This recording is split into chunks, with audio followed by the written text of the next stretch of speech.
नमस्कार, मैं हूं अंकुर और आप देख रहे हैं सत्य हिंदी का न्यूज बुलेटिन। एक नजर अब तक की सुर्खियों पर। नीतीश को लेकर काफी दिनों से खबरें चल रही हैं कि नीतीश की चुप्पी क्या कहती है। अब एक खबर आई है जो नए खेल की बात कर रही है। वरिष्ठ पत्रकार केपी मलिक ने कहा है कि नीतीश ने सांसदों और विधायकों की इमरजेंसी बैठक बुलाई है कि अब बिहार में नया खेला होगा। उन्होंने कहा कि एनडीए और बिहार की राजनीति में उठापटक को देखते हुए लंबी खामोशी के बाद नीतीश कुमार ने 28 अक्टूबर को अपनी पार्टी के तमाम विधायकों, सांसदों और मंत्रियों की इमरजेंसी बैठक बुलाई है।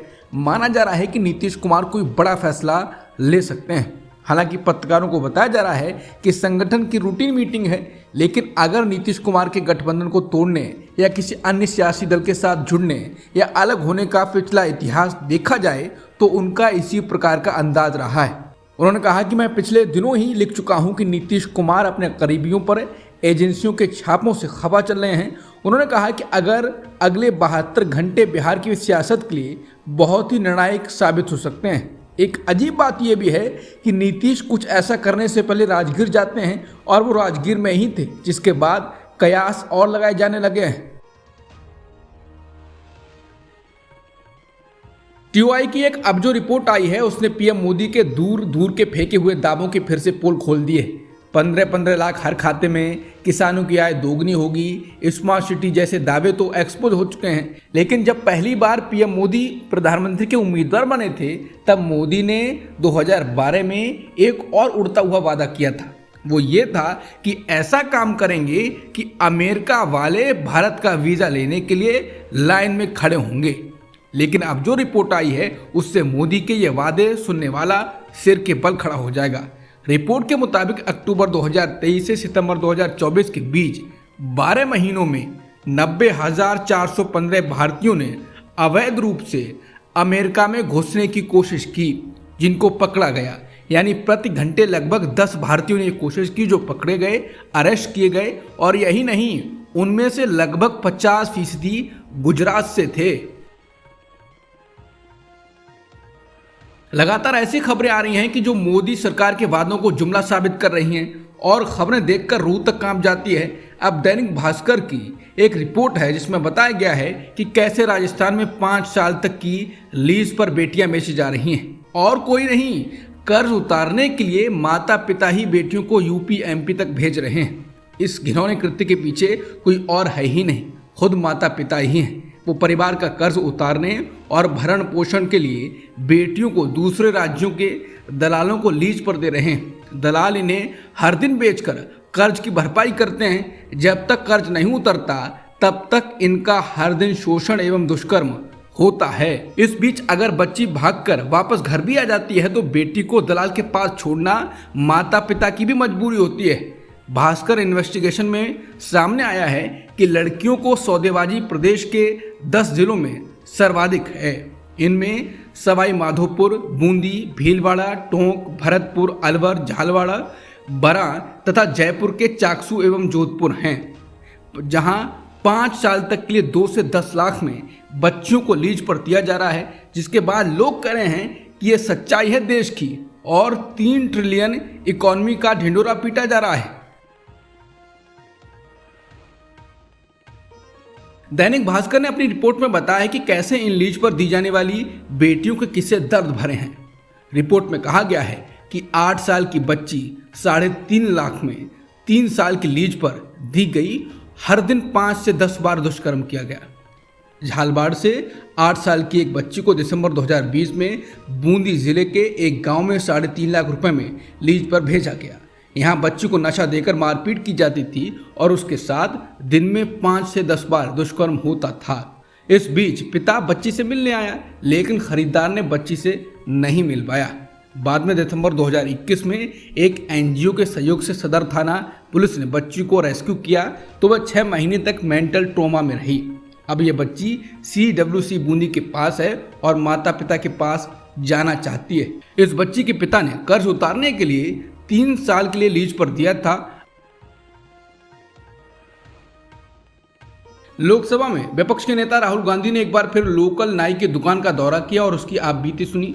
राहुल गांधी ने अपने सोशल मीडिया अकाउंट एक्स पर एक वीडियो शेयर किया है। इस वीडियो में वो किसी सैलून में नाई से बातचीत करते हैं और दाढ़ी बनवाते हुए दिखाई दे रहे हैं। राहुल गांधी ने इस वीडियो को पोस्ट कर जो नाई कह रहा है वो लिखा है कि कुछ नहीं बचता है। नाई अजीत ने राहुल को बताया कि कैसे वो दिन भर काम करते हैं ताकि दिन के अंत में कोई पैसा बचे।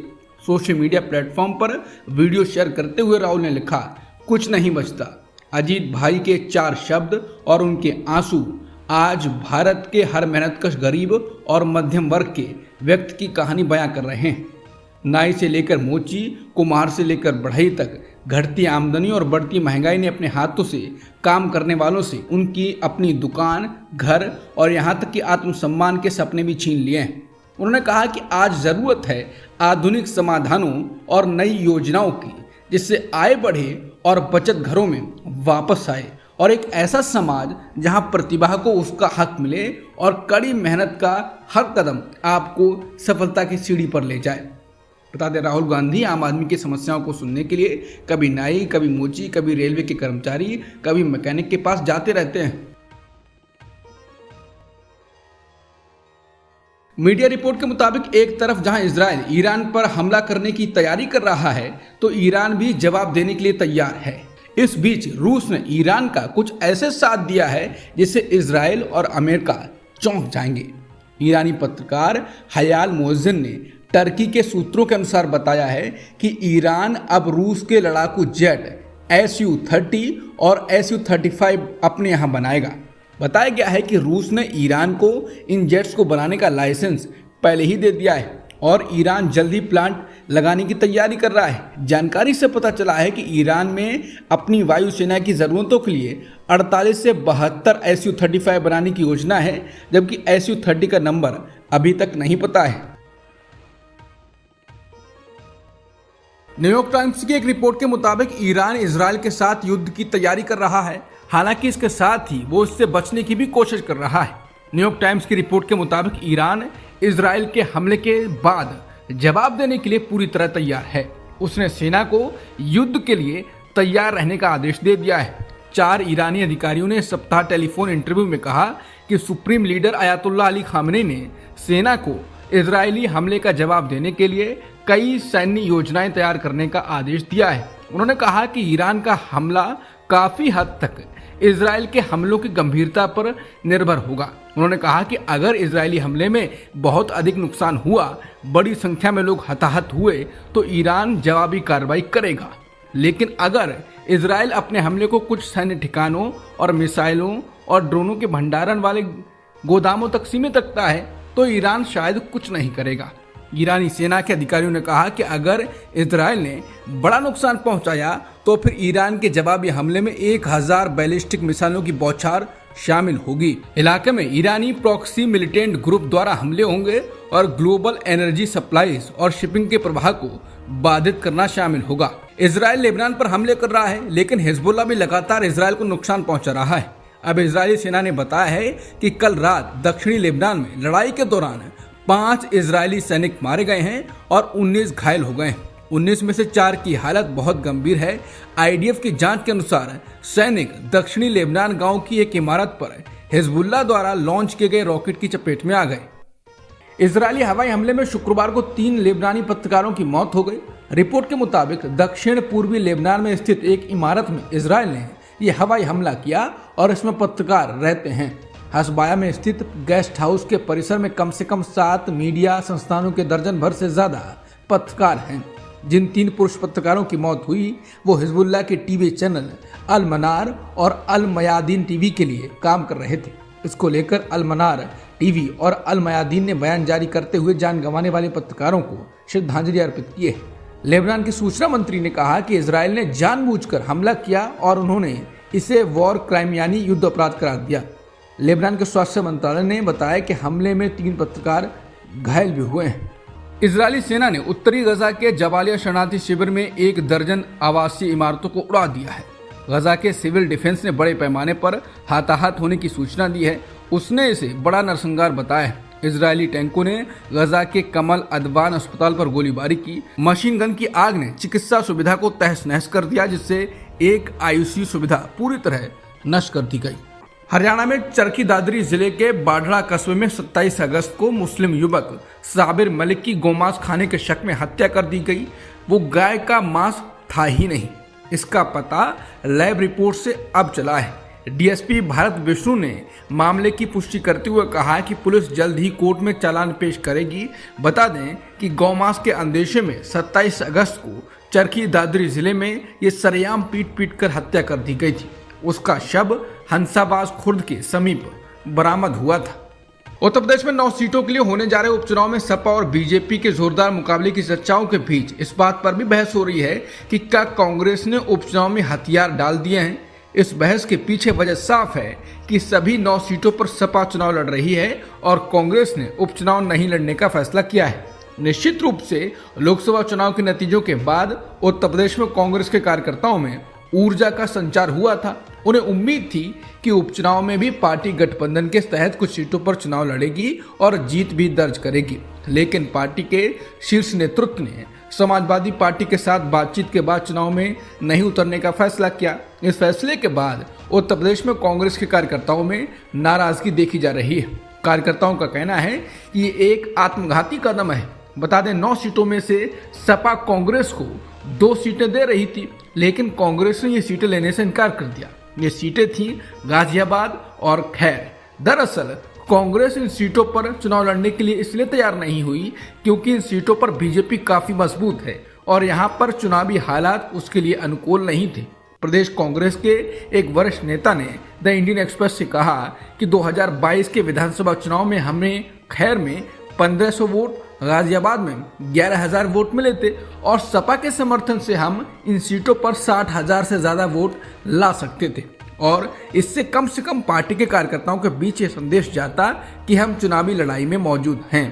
कांग्रेस ने कहा है कि उसने फैसला इंडिया गठबंधन को मजबूत करने के मकसद से लिया है, लेकिन राज्य के अंदर इस फैसले को लेकर पार्टी के कार्यकर्ताओं की निराशा साफ पता चलती है। कांग्रेस नेता ने कहा कि ऐसा लगता है कि पार्टी के राष्ट्रीय नेतृत्व ने उत्तर प्रदेश यूनिट को उसके भाग्य पर छोड़ दिया है। उन्होंने कहा कि हमें भले ही गठबंधन में 1-2 सीटें ही मिलती, लेकिन मजबूती से चुनाव जरूर लड़ना चाहिए था। कुछ लोगों का कहना है कि हरियाणा चुनाव में हार के बाद कांग्रेस पीछे हट गई है। राज्यसभा सांसद और मुख्यमंत्री एकनाथ शिंदे के गुट वाली शिवसेना के नेता मिलिंद देवरा पूर्व सीएम उद्धव ठाकरे के बेटे आदित्य ठाकरे के खिलाफ मुंबई की वर्ली सीट से विधानसभा चुनाव लड़ने जा रहे हैं। मिलिंद देवरा ने सोशल मीडिया प्लेटफॉर्म एक्स पर पोस्ट कर इसकी जानकारी दी। बता दें इसी साल जनवरी में मिलिंद देवरा कांग्रेस से इस्तीफा देकर एकनाथ शिंदे की शिवसेना में शामिल हो गए थे। इसके बाद वो राज्यसभा सदस्य बन गए थे।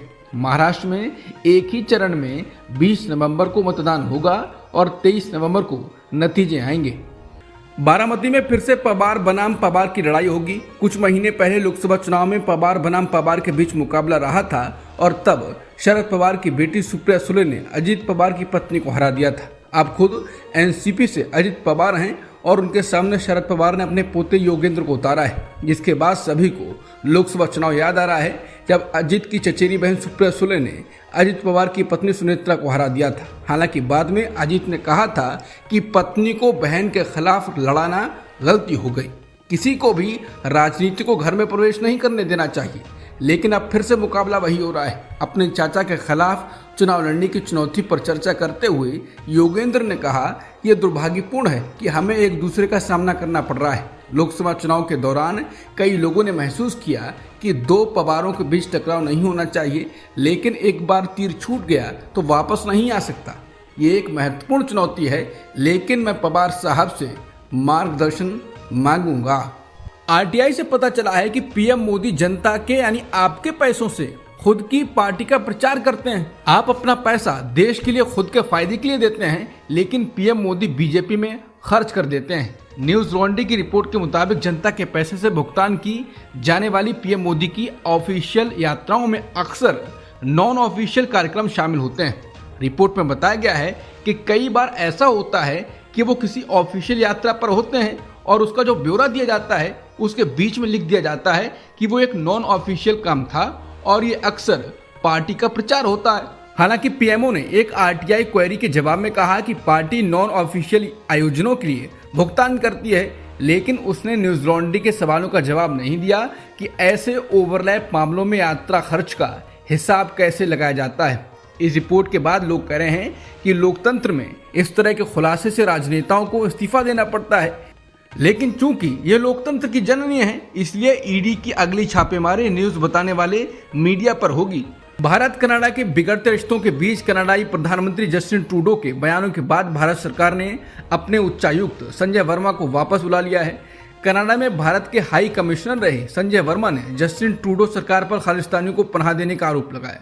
कनाडा के व्यवहार को गलत बताते हुए संजय वर्मा ने कहा कि भारत की पीठ में छुरा घोंपने का काम किया गया है। कनाडा में भारतीय उच्चायुक्त रहे संजय वर्मा ने कहा कि निज्जर हमारे लिए आतंकवादी था, लेकिन लोकतंत्र में न्याय प्रणाली से परे कोई भी कृत्य गलत होता है, सच सामने आना चाहिए। उन्होंने कहा कि कनाडा में खालिस्तानी समर्थकों की संख्या बहुत कम है, लेकिन वो तेज आवाज में चिल्लाते हैं और उन्हें राजनीतिक संरक्षण मिलता है। कनाडा के व्यवहार पर संजय वर्मा ने कहा कि द्विपक्षीय संबंधों पर अत्यंत गैर पेशेवर रवैया रहा, ये अत्यंत दुखद है। कनाडा ने मुझे जांच की निगरानी में बताया था, जो हैरान करने वाली बात है और एक तरह का विश्वासघात है। वर्मा ने कहा ये रोड़े हैं, ये द्विपक्षीय संबंधों के लिए सबसे गैर पेशेवर रवैया है। उच्चायुक्त संजय वर्मा ने कहा कि ट्रूडो की लोकप्रियता घट रही है, अगर अभी चुनाव हुए तो सत्ता में लौटना उनके लिए बहुत मुश्किल होगा। उन्होंने कहा कि कनाडा के प्रधानमंत्री जस्टिन ट्रूडो के प्रोत्साहन से खालिस्तानी आतंकवादियों का हौसला बढ़ा है, वो लगातार भारतीय हितों पर हमला कर रहे हैं। खालिस्तान समर्थकों के खिलाफ कोई कार्रवाई न करना आतंकवाद को बढ़ावा देने के समान है। बता दें, संजय वर्मा को पिछले हफ्ते कनाडा द्वारा जून 2023 में एक कनाडाई नागरिक हरदीप सिंह निज्जर की हत्या की जांच में संदिग्ध माना गया था, जिसके बाद भारत ने वर्मा और 5 अन्य राजनयिकों को वापस बुला लिया था। खालिस्तानी आतंकी गुरपतवंत सिंह पन्नू ने एक बार फिर से भारत को गीदड़ धमकी दी है।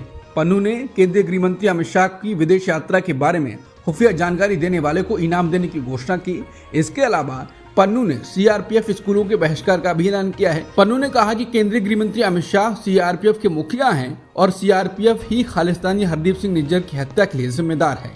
नेस्ले के चेयरमैन और मैनेजिंग डायरेक्टर सुरेश नारायण ने जो कहा है, उसके बाद से मिडिल क्लास को लेकर मोदी सरकार फिर से निशाने पर आ गई है। नेस्ले के चेयरमैन सुरेश नारायण ने कहा कि जिन लोगों के पास पैसा है वो जबरदस्त खर्च कर रहे हैं, लेकिन मिडिल क्लास तंगी महसूस कर रहा है। उन्होंने कहा कि जो कंपनियां मिडिल क्लास को टारगेट करते हुए उचित कीमत पर चीजें ऑफर कर रही हैं, उन्हें अस्थायी रूप से दिक्कतों का सामना करना पड़ रहा है। सुरेश नारायण ने कहा कि ज्यादातर एफएमसीजी कंपनियों को परेशानी हो रही है क्योंकि मिडिल सेगमेंट थोड़ा तंगी में है। उन्होंने कहा कि पहले कमजोर डिमांड एक तिमाही में ही हुआ करती थी, लेकिन अब डिमांड में कमी लगातार 2-3 तिमाहियों में देखने को मिल रही है।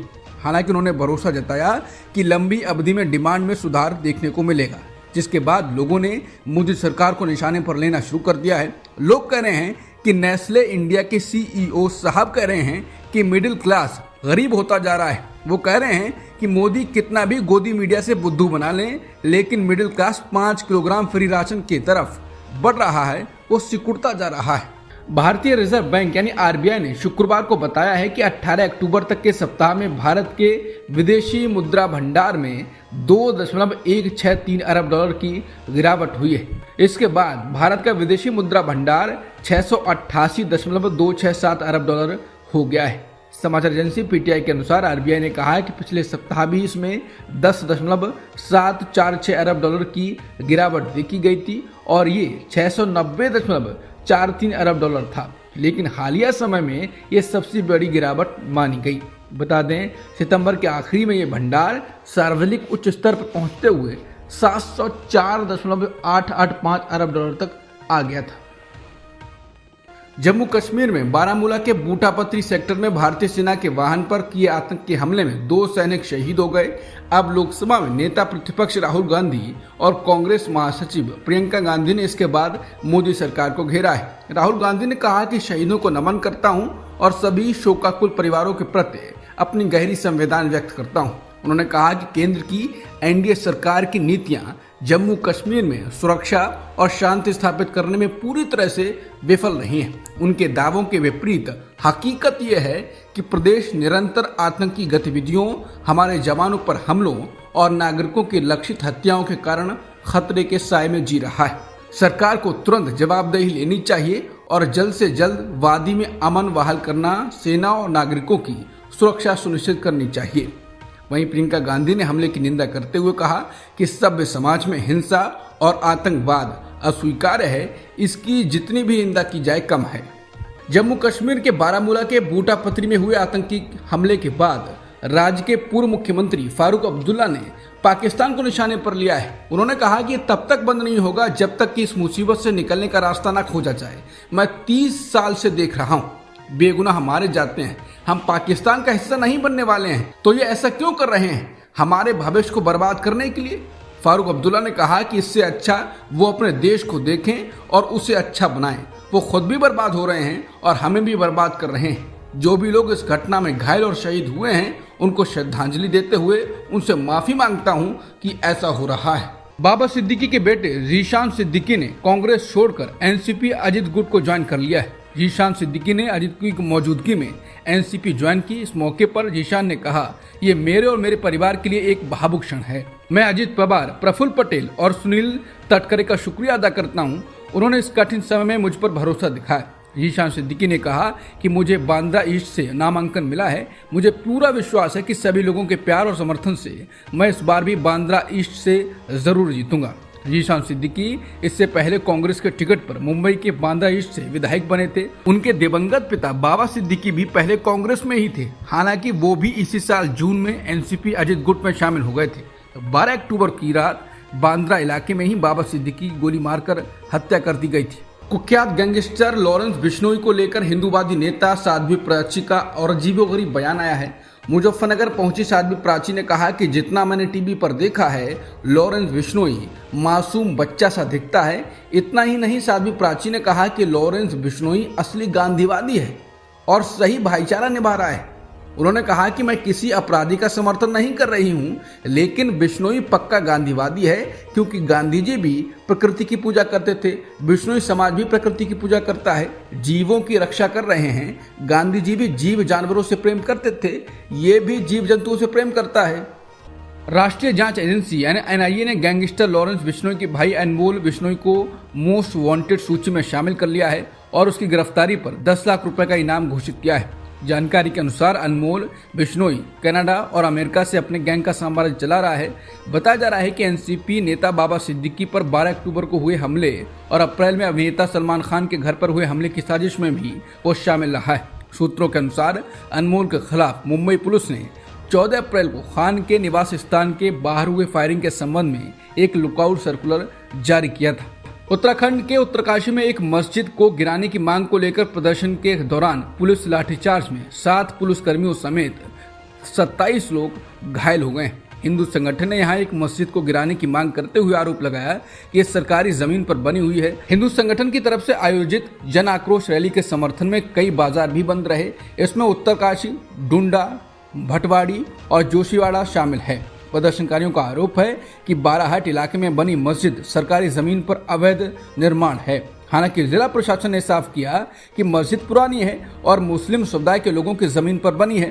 प्रदर्शनकारी मस्जिद की तरफ बढ़ रहे थे, लेकिन प्रशासन ने गंगोत्री नेशनल हाईवे पर बैरिकेडिंग कर दी। इसको हटाने के लिए प्रदर्शनकारियों और पुलिस के बीच में तीखी नोक झड़प हुई, लेकिन पुलिस ने उन्हें आगे बढ़ने से रोक दिया। प्रदर्शनकारी हाईवे पर धरने पर बैठ गए और हनुमान चालीसा का पाठ करने लगे, लेकिन जब उन्होंने बैरिकेडिंग हटाने की कोशिश की तो प्रदर्शनकारियों और पुलिस के बीच हाथापाई हो गई। पुणे टेस्ट के दूसरे दिन भारत के खिलाफ न्यूजीलैंड 301 रनों से आगे है। दूसरे दिन का खेल समाप्त होने तक टीम ने 5 विकेट खोकर 198 रन बनाए हैं। टॉम ब्लंडल 30 रन और ग्लेन फिलिप्स 9 रन बनाकर क्रीज पर मौजूद हैं। वहीं दूसरी पारी में कप्तान टॉम लैथम ने न्यूजीलैंड के लिए 86 रनों की पारी खेली। न्यूजीलैंड की पहली पारी 259 रनों पर सिमट गई थी। वहीं भारत पहली पारी में 156 रन ही बना सका था। अब तक की सुर्खियों में इतना ही। बाकी खबरों के लिए बने रहिए सत्यहिंदी.com के साथ।